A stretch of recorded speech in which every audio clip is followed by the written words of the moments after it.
It is not our job as healthcare providers to bring our personal beliefs and judgment into a healthcare session when people need to understand their health and safety a lot better so that we can minimize or stop the spread of infections as they happen or before they happen.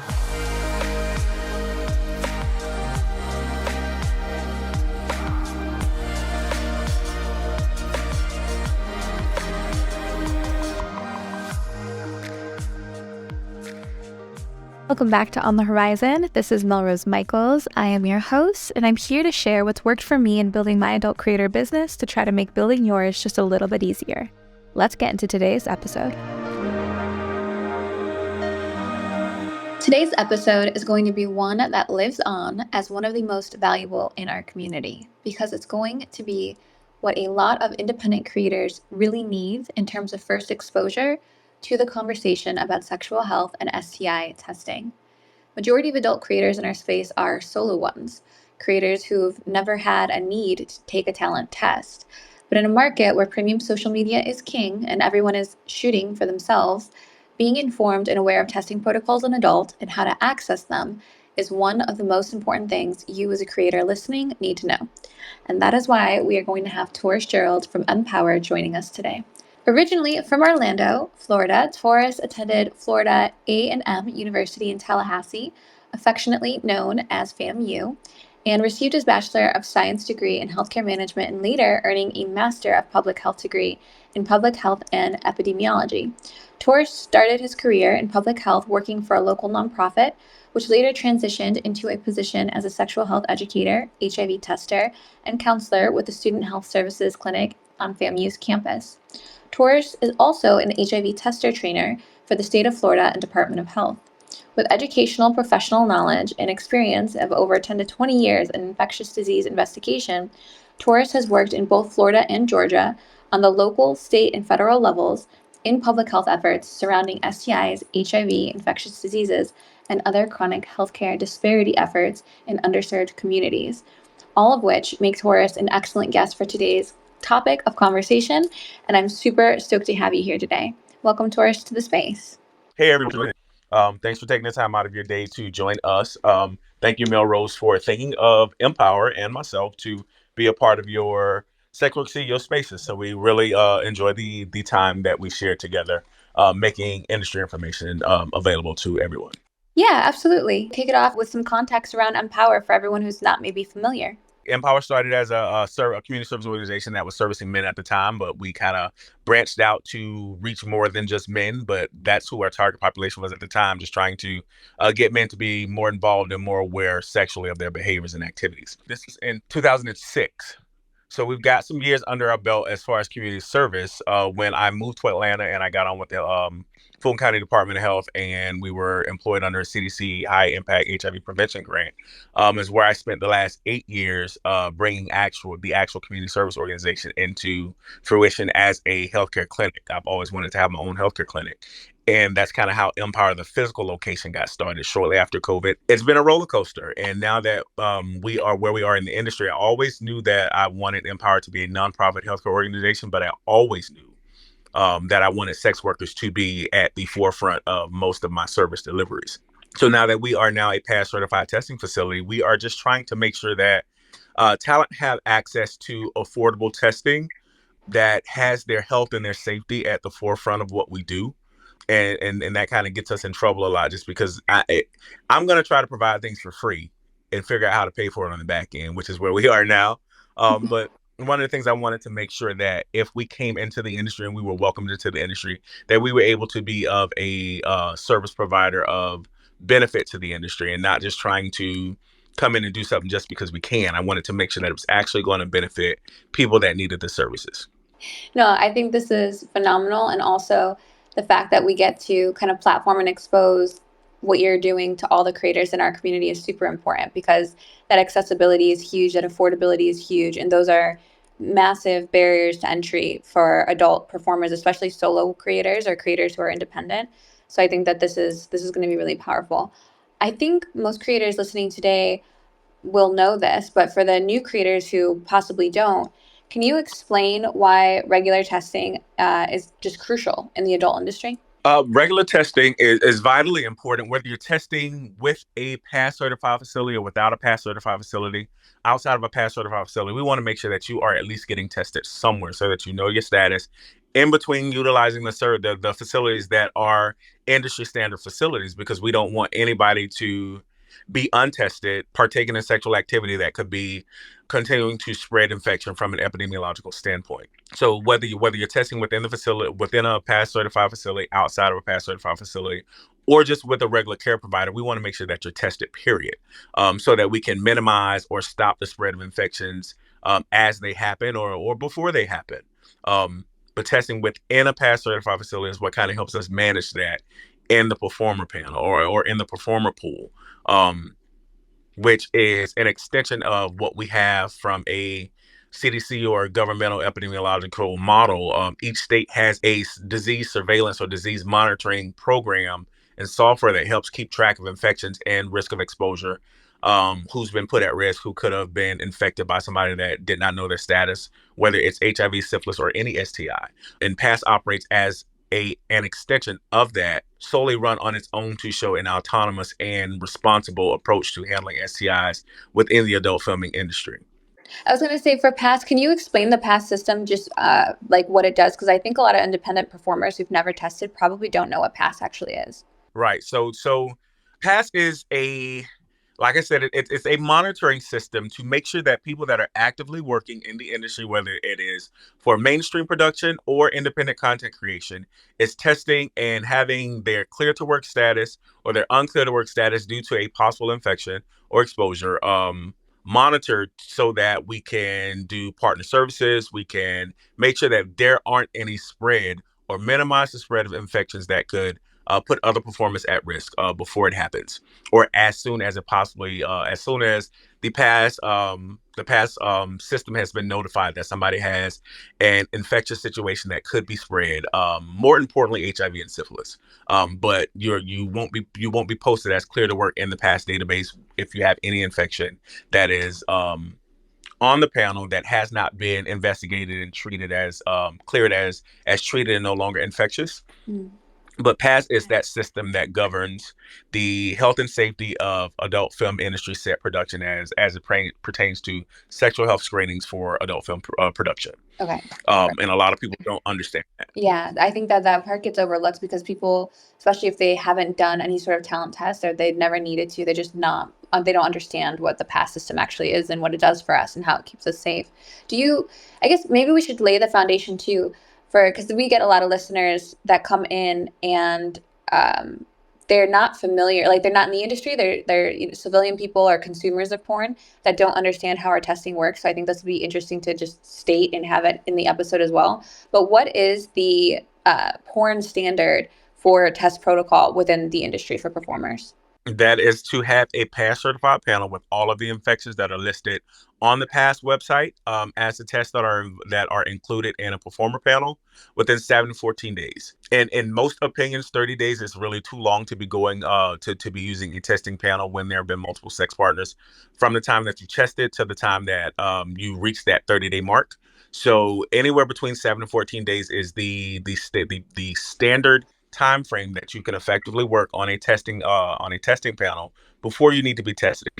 However, what we want people to understand that within the industry and outside of industry, once you've engaged with someone sexually after that first test in a realistic sexual situation, that test is kind of null and void because you don't really know what other people have done since the time that they've been tested. But to make sure that everybody's operating within the guidelines, we want performers to understand that that 7 to 14-day testing panel and testing protocol is to continue to help monitor and protect the health and safety of everybody that's involved in adult film creation, one sexual activity at a time. Yeah. So that's the importance of making sure that we are abiding by the guidelines that PASS has set for those working in the industry, so that we can continue to keep it as safe of a place to play for everybody that's involved.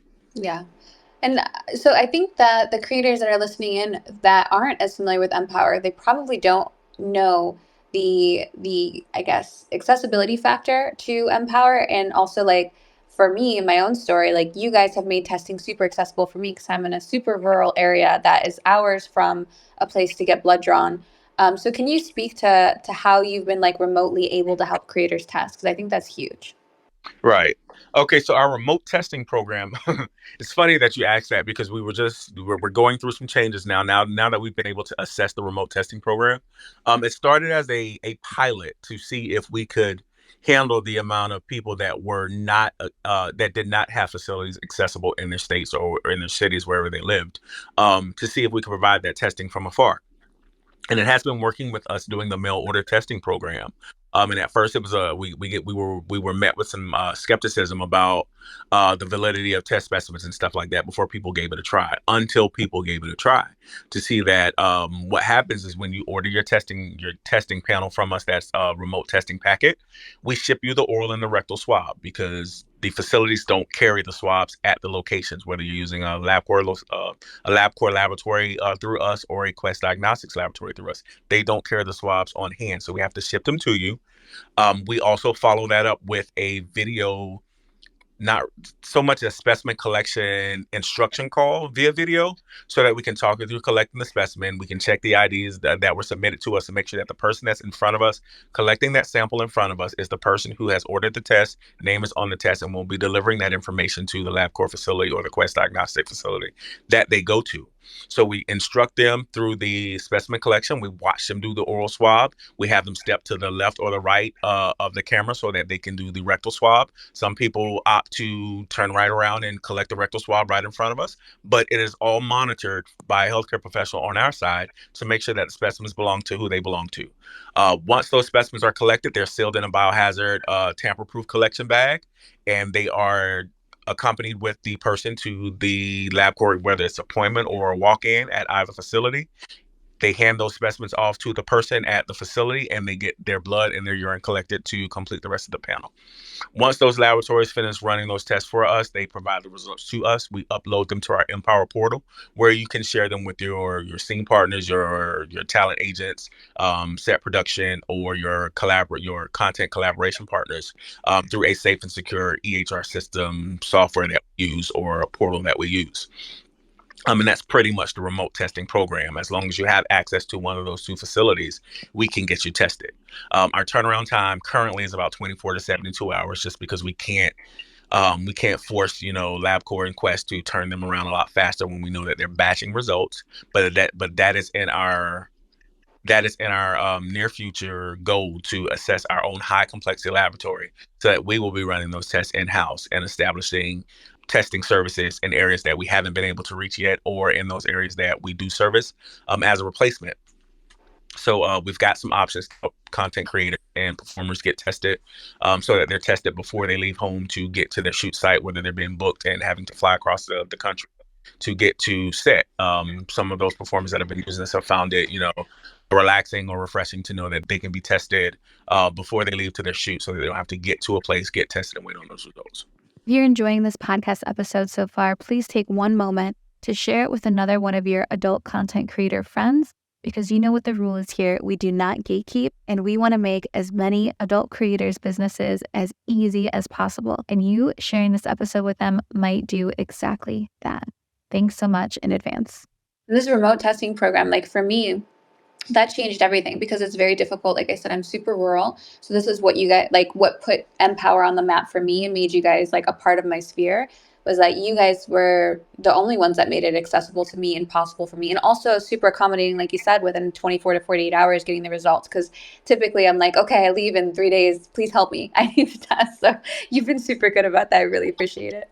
Yeah, and what we have seen is we've seen some areas can get us results back a lot faster. We get quick turnaround times out of Vegas, and we're trying to figure out why that's not the why that's not the same all around the U.S. But they process their specimens at the time and the speed that they have the ability to. But we do get faster turnaround times out of Las Vegas for our Las Vegas testers. We are working out some things for the New York and New Jersey area, because we do understand that healthcare laws are different from state to state, and being able to provide those telehealth appointments and things that we do for other people in other states aren't as easily done with the state of New York and their healthcare laws, because we don't have a provider that's licensed in that area just yet. But for areas that have been working for people, it's been working for them, and we continue to appreciate the ongoing support. But if you guys know anybody that's living in these areas that don't have access to testing, just have them reach out to us via inbox. Most of the time, it's going to be me responding or one of my volunteers or somebody that I have working with me that day that will have the information to help them out. But we want people to know that we are here. We are a valid testing, pass certified testing facility. Our tests have been used on have been used and welcomed on all of the MindGeek sets. So if you're shooting for Brazzers, any performing company or production company that is under the MindGeeks umbrella, you won't have a issue with using an MPOWERR test. A lot of some of the other production companies are accepting MPOWERR tests, so it's not an issue now as far as using MPOWERR and wondering if the test will be accepted, because we've been doing a lot of work. We're continuing to put in a lot of work to make sure that people understand that we are a pass certified testing facility, a standalone pass certified testing facility that is valid to use for mainstream production work. That's perfect. That makes it so easy and convenient. How do you guys keep up with like the changing health regulation and like ensuring compliance nonstop? Because that stuff shifts from time to time, I know. We Somebody has to follow the boring politics of law and things that govern healthcare facility and healthcare administration. That's most of the time me. Uh, just understanding the administrative guidelines that healthcare facilities have to abide by. First and foremost, we have to abide by HIPAA. So we can't just provide information to anybody that wants to call in and check a test without the performer's permission. And most of the time, that is going to be written permission. On our consent form, we have performers to give us access as to who they would want their information released to, without them having to call in and give us information, or authority to do that. So we do abide by HIPAA. Just because somebody calls in to verify a test does not mean that we can do that for everybody. But we do have ways to verify testing. For one, is inputting everybody's clear to work status in pass. I mean, if you're working with somebody that is in pass, they should be able to log into the pass system to see that you've been cleared to work from our test or from that test date that you're showing them on our test. But as far as healthcare regulations, we are a healthcare clinic, not just a testing facility. I run a full-time 8 to 5, 7 days a week, sometimes when I don't too. A healthcare clinic. So we do STI testing and treatment on a daily basis. That is what I do from the time I open my doors to the time that I close, not just testing for performers. We also have a prep program where we are getting people on prep, and providing general healthcare services to our general community that center around sexual health, but also other chronic health diseases and chronic health issues. So being able to understand what laws we have to abide by, and understanding what we need to do to make sure that performers feel safe, or anybody feels safe utilizing these services here, is one of the things that we have to make sure that we are always doing. Yeah, absolutely. It's so good because you guys are coming from a much broader health and medical background, especially with your specific experience in healthcare, versus just being like a talent test site. Like you really offer a lot more and you have a lot more going on. So that makes it like just more encompassing. I feel like there's more support there than the average talent testing facility, even. Yeah, and we like I said, we want people to test where they feel comfortable. We don't want we pray and we ask that nobody looks at us as a facility that's in this for competition or for financial gain, because that is not why I do what I do. In the moment that I begin to operate in that manner, we will probably bow out gracefully. Performance in the community's health and safety is our first and foremost approach, making sure that people are educated on whatever healthcare need they may need to be educated on, not just sexual health, but any type of healthcare situation that they may need information on. That is our duty, to make sure that we provide that information in a non-judgmental manner. And that is why I started MPOWERR. That is why I left my six-figure salary with the many other organizations that I was working for, because I don't operate in a character. It is not our job as healthcare providers to bring our personal beliefs and judgment into a healthcare session when people need to understand, their health and safety a lot better. So Absolutely. we will continue to operate in that manner as long as we continue to have support. It's so refreshing to hear because that's like creators have that constant fear in almost any healthcare setting where they go in and they don't feel comfortable or they feel like they're being judged. So you with that mission and MPOWERR having that mission and being nonprofit, I think that brings a lot to our community in terms of services and just accessibility. When you look ahead for the future of health and safety in the adult industry, what kind of things are you, I guess, optimistic about, and what kind of things are you concerned for? As far as MPOWERR specifically, I think the industry as a whole, in terms of health and safety. um, so the industry is, I'm not really.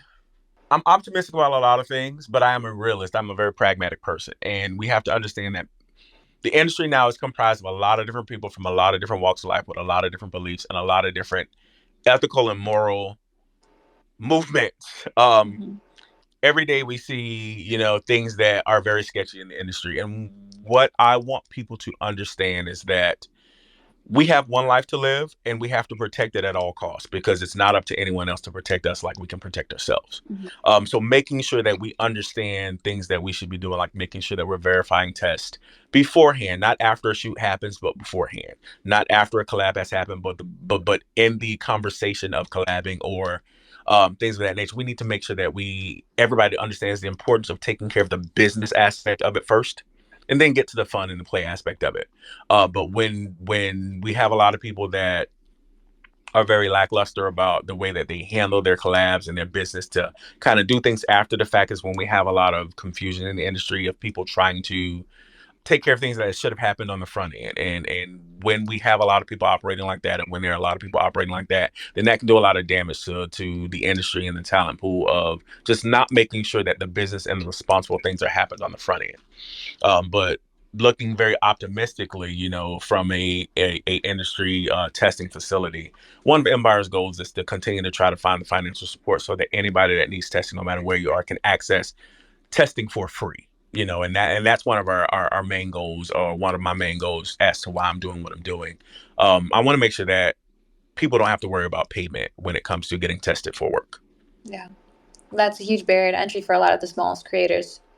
That makes sense. When you're looking ahead at like Empower and like your guys' goals as a clinic for the future in general, what are the biggest things that you're hoping to achieve?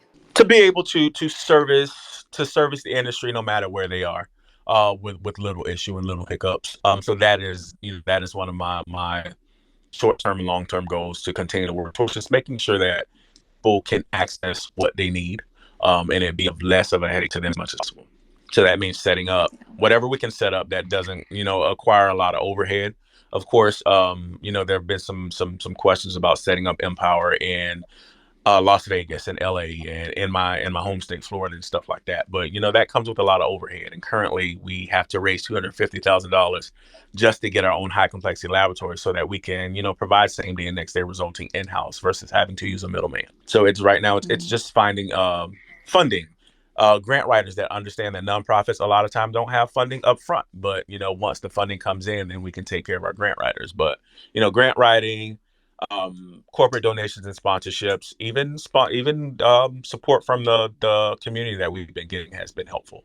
But definitely we have to begin to bring in more funds that'll help us continue to operate from a public health nonprofit standpoint. That's super interesting. Can you explain a little bit on the grants side of things? Because like that's something I don't think creators are familiar with at all, and how nonprofits function in this aspect.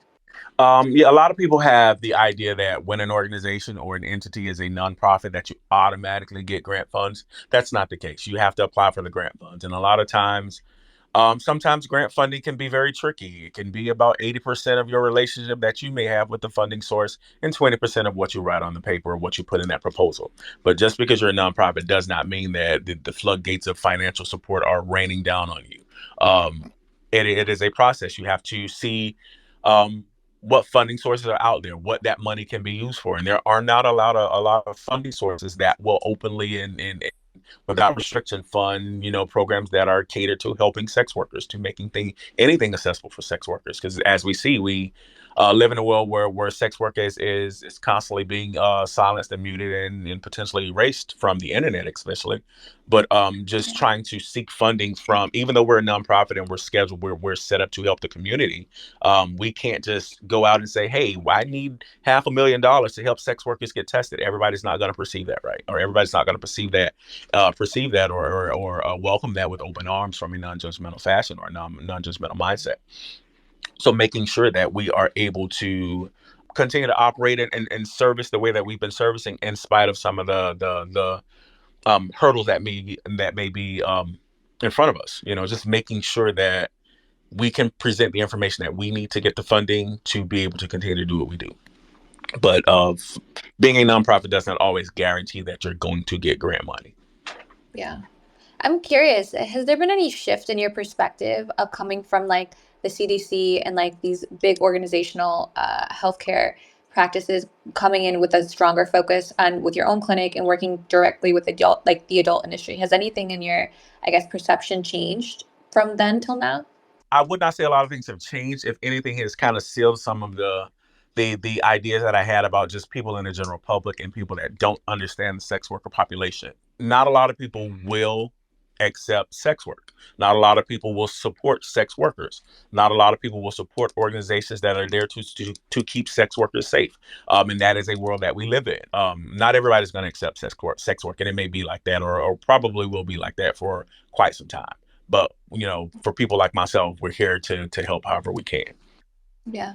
What advice would you kind of give adult performers about health and safety that are maybe new and just coming into this industry? As about health and safety, first of all, first and foremost, we want people to educate themselves on sexual health, and that encompasses STI education, as well as sexual health and sexual reproductive health education, because they go hand in hand. We have a lot of performers that don't understand their own bodies, and it's kind of difficult to navigate in a situation like that where you're using your body for work, but not understanding when something's going wrong or when something needs to be attended to, until after the fact. So adopting a primary approach to your health and safety first and foremost, before you get into the industry or before you try to set up collabs, making sure that you understand what's normal and what's not. And that's one of the things that I would always teach, like high schoolers and teenagers before they engage in sexual activity, of understanding what's normal and what's not about their body.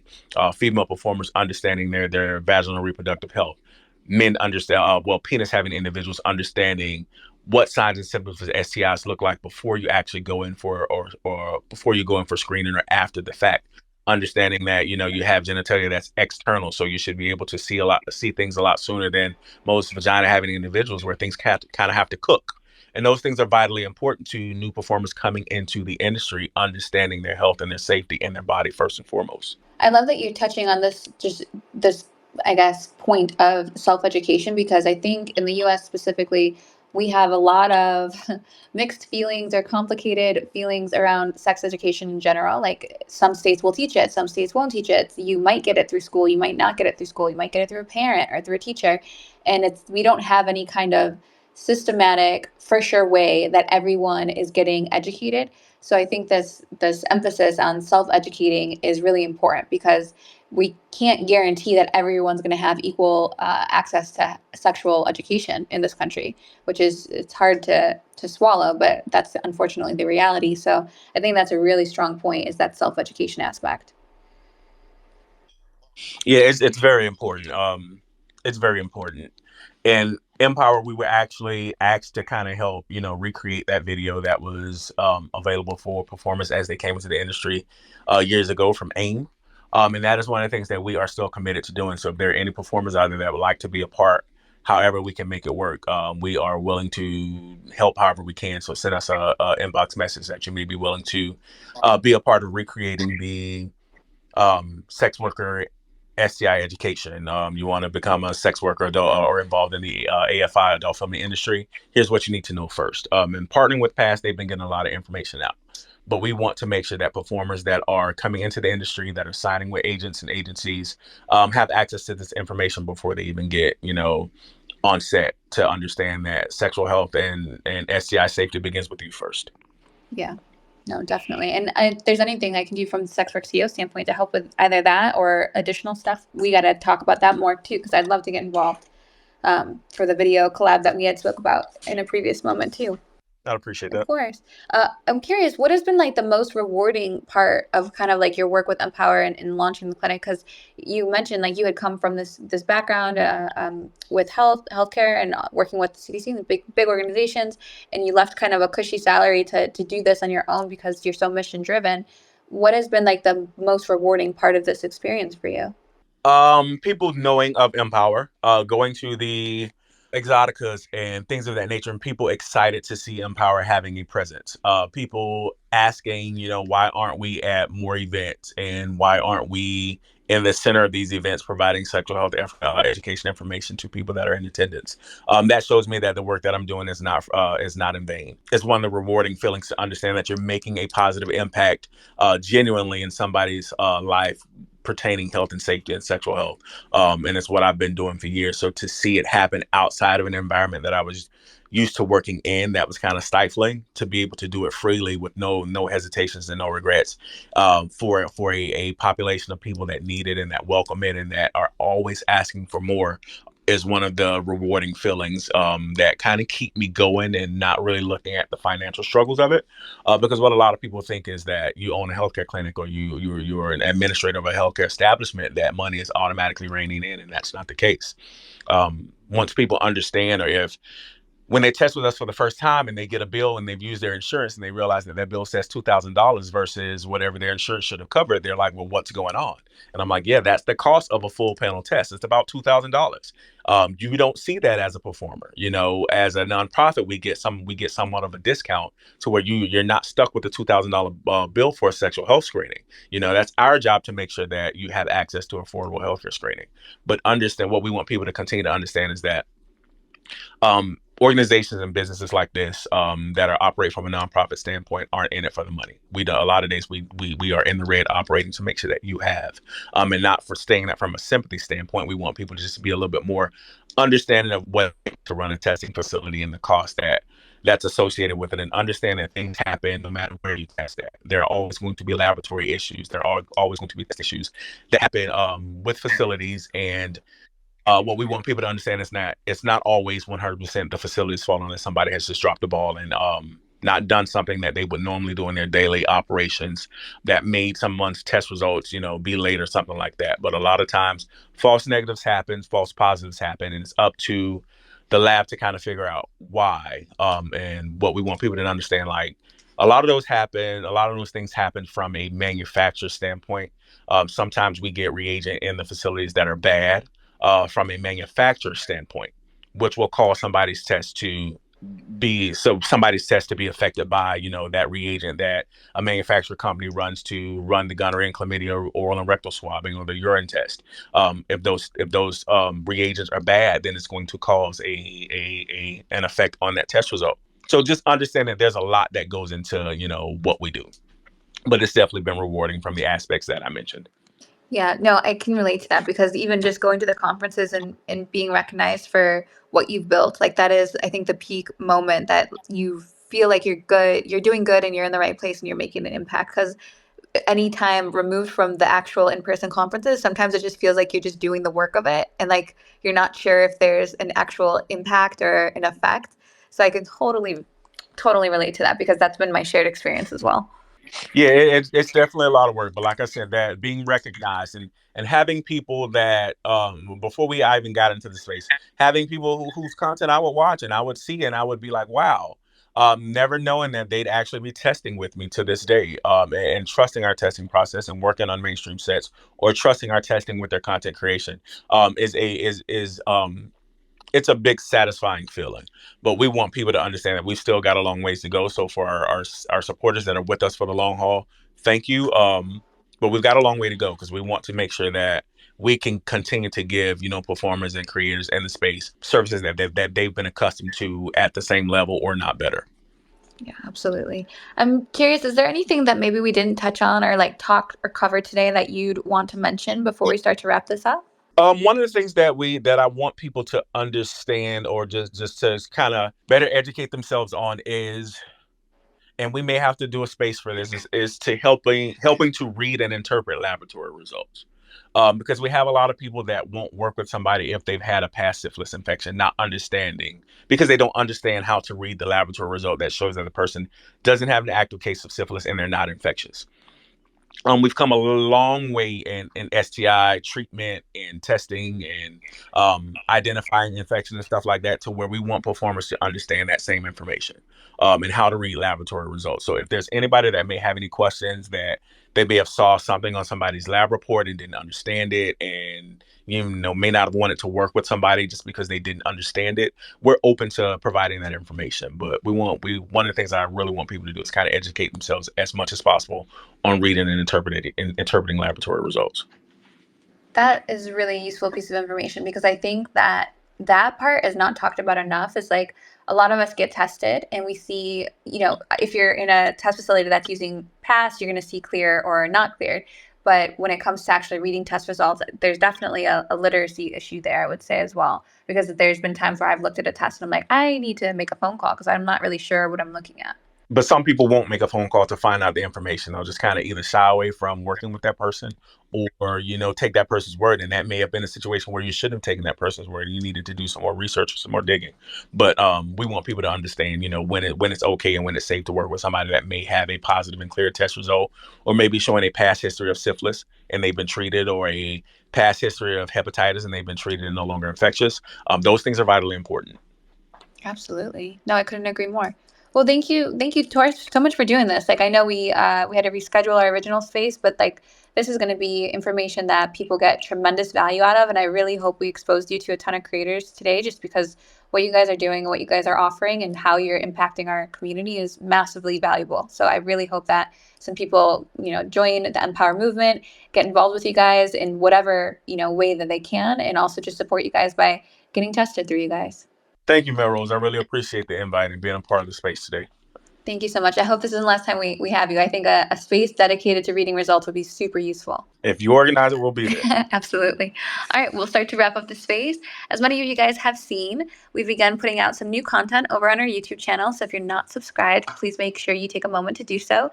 You can find us at youtube.com/SWCEO, and make sure your notifications are on so that you never miss a course.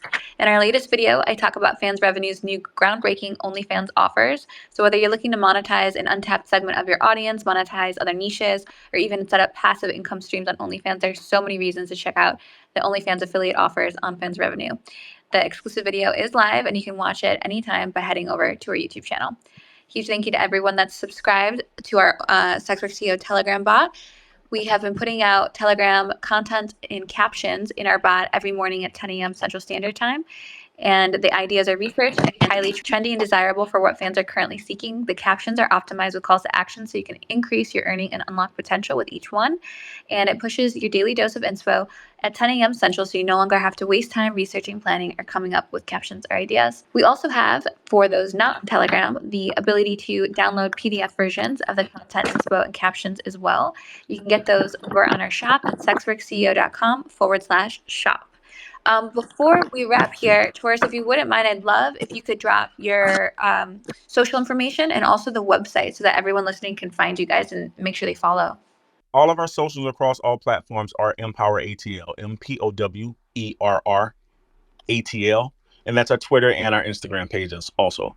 Perfect. And what's the website as well? The website is www.empowerr.org. Perfect. Okay, thank you so much, Taurus. No worries at all. Okay, and so one last thing I want to say before we kind of close today, I do want to take the opportunity to remind all of you guys listening about SWR Data, my other company, in case you're not familiar. SWR Data is on a mission to survey adult creators like you. We want your feedback on the challenges you face and how the adult industry can better serve your needs. Our goal is to collect your experiences, opinions, and observations about the current state of the adult industry, and then we'll use this data to advocate for necessary changes to make it a better place for us, the creators. The reality is that a lot of people in power have never been creators, and they simply don't have the lens to know what our needs are, and SWR Data wants to be that lens. However, we cannot do it alone. We genuinely need your help. So for that reason, we're inviting any creator who's willing to participate in our qualifying survey, which helps us understand your expertise as a creator.